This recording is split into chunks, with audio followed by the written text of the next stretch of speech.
Hello my friends, Midnight Geek here. It's 2003, you are a 10 years old little geek and you've just received your first ever computer. Man, the world is at your feet. No more going to your friends for that sweet Unreal Tournament experience. No more just reading about games in magazines. No more sneaking to the internet cafe. It's here, it's yours, and it has no dedicated video card? Dad, what is this? No worries son, Mr. Henry assured me that this is the latest generation. Integrated graphics? Well, thank you Mr. Henry, you ruined my childhood. Little Timmy here was very disappointed, but were things that bad with integrated cards in early 2000s? Let's test Little Timmy's PC, which is an amazing Pentium 4 Northwood clocked at 3.0 GHz, the latest generation, see? Only that it has a tiny but worth to be considered Intel Extreme 2 integrated graphics processing unit. This is how this card specs compare to popular dedicated video cards back then. $5 was the price difference between a motherboard without this integrated chip and one with the chip, so this is like a free video card, money in your pockets. Contrast this price to the $60 or $180 that you had to pay for two of the most popular cards in 2003, and at a first glance, the differences in specs are not that big. From now on, all videos have subtitles and timestamps. Just to give this card a little nudge and to see how it will do in 2D games and test the VGA output, I've started Heroes 4. Having said this, I did not encounter any strange lines or dots, visual artifacts, unstable image, anything. The video signal is clean and the image on the monitor looks good. We can't talk about performance here, as the CPU is doing the heavy lifting.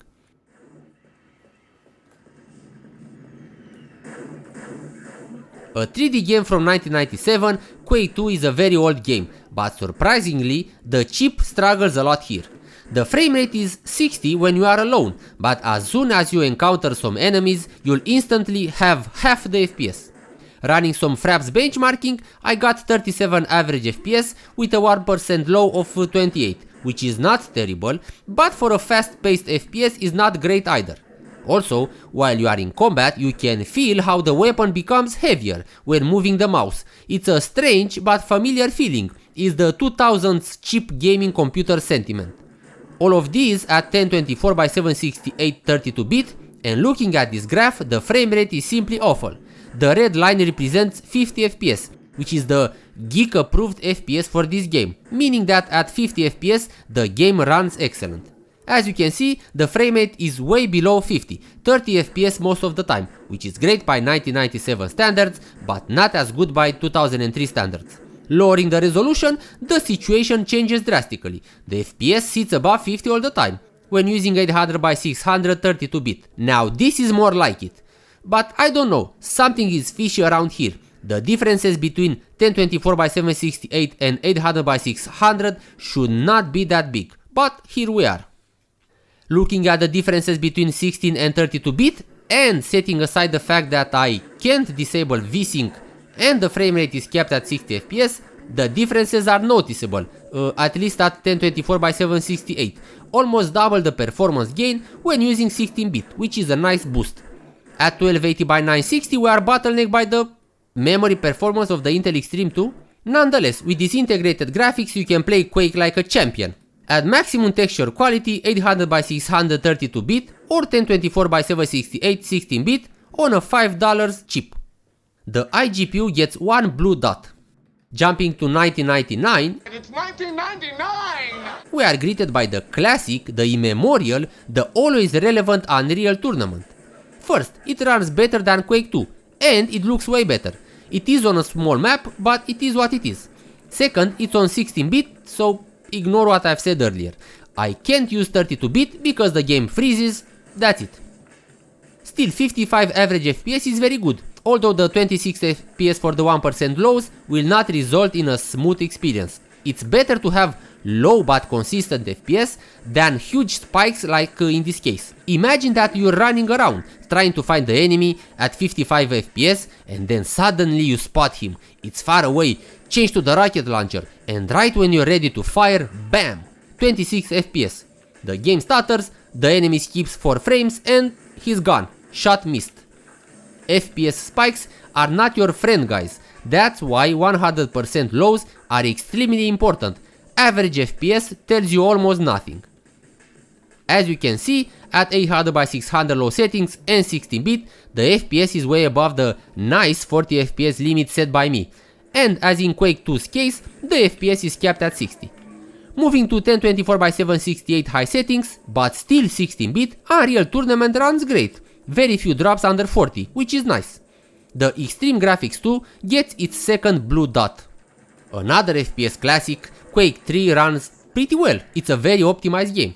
And yeah, 76 average FPS and 48 1% lows is good for 800x600 high settings 32-bit. The mouse did not feel heavy, all was smooth during combat, and as you can see here, although there were some drops below the desired 60 FPS, in general things went smooth, and although there are some big FPS spikes here, we are talking about drops from very high FPS to just high FPS, drops which are more bearable. Also, if 76 average FPS is not enough for you, go higher. Use 640x480, we're playing on the good old CRT after all, the image will look fine. And enjoy 118 average FPS. Now these are some competition approved frame rates. Comparing 16-bit and 32-bit, we see some small differences, nothing too fancy. Plus, you don't need eye candy for this game. Less Q, more pew, as in lower quality, higher shooting pleasure. Here are some quality comparisons between 16-bit and 32-bit. What do you think? I think that Quake 3 runs great. Here's the well-earned blue dot. MDK2 is another game that has locked FPS, but only when using 32-bit. What's up with that? It doesn't matter, we can still spot the huge differences between 16-bit and 32-bit, if anything, at 1024x7 68 high settings, more than double the performance when choosing 16-bit. Still, running MDK2 at 800x600 32-bit high settings at a locked 60 FPS is amazing. What more do you want?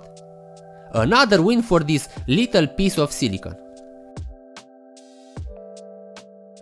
Warcraft 3 was made to run on basically anything, and it runs. 40 average FPS with 28 FPS 1% lows is okay. This is a strategy game, not a very demanding game when it comes to high FPS. You can play it comfortably even at 24 FPS.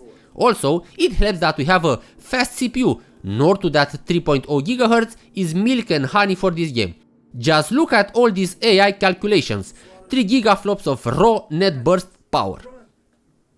Setting 24 as the nice to have FPS for this game, we can see that at 800x600 low settings, 16-bit, we have well over 24, somewhere around 40.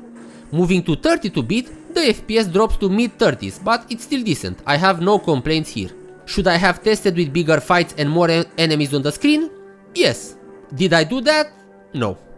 So I'm going to give this an empty dot, undecided.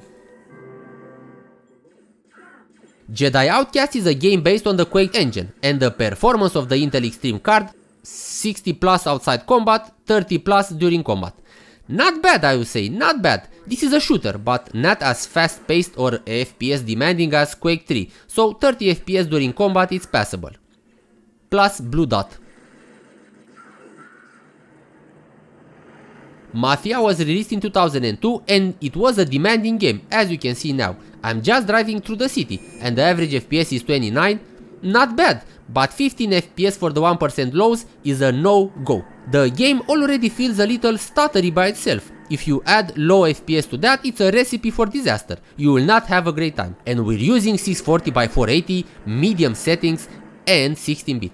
Looking at the Fraps benchmarks, we see that we have some drops under the acceptable 24 FPS, with some drops being continuous periods of time.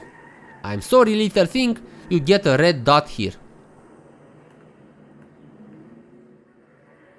But let's test a contemporary game, the first Call of Duty, which was released in 2003. Tested at 800x600, low settings and 16-bit, this game runs pretty well, I would say. There are some areas with 30 FPS, during combat we have again 30 FPS, and in the most intense scenes we drop to 20. But this game was peak gaming in 2003. Can we hold a grudge against the Extreme Graphics 2 for not running this game flawlessly? No, after all, this is not a gaming chip, it's an integrated chip. I think that the blue dot here is well deserved. Where I would give a red dot is compatibility. There are games from that period that simply don't start on this chip. I've started over 50 games, starting with 1997 to 2004, and here are the results. By the way, Far Cry works, unexpected.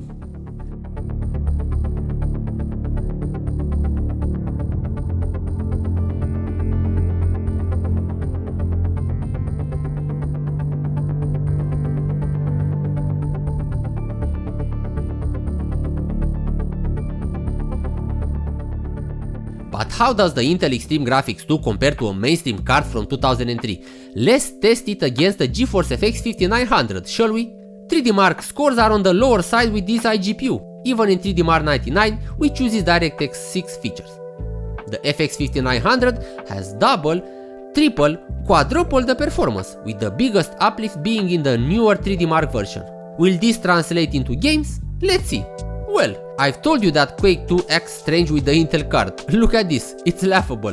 The FX 5900 has 10 times the FPS, and I'm not even joking. In MDK2, the situation is more balanced, if you consider double the performance balanced. Actually, I was expecting a bigger difference. After all, the FX is a monster compared to this. And Quake 3 releases the monster again. Double, triple, quintuple the performance from lower to higher resolution. That memory bandwidth is really killing the performance, which leads us to one of the weaker points of integrated graphics. The fact that it needs to use the system memory, and if you're playing a game, the system memory needs to be hard at work. It needs to provide stuff to the CPU and other stuff to the integrated GPU, which shortens its legs very much. Does the card deserve a red dot looking at this battle? Absolutely not. Again, the FX is a gaming card. It was born to do that, while the integrated chip was created for office purposes. The Intel Extreme Graphics 2 can play games. It's a good alternative to having nothing, so if you want to feel nostalgic, give this Intel Extreme Graphics a chance and have fun.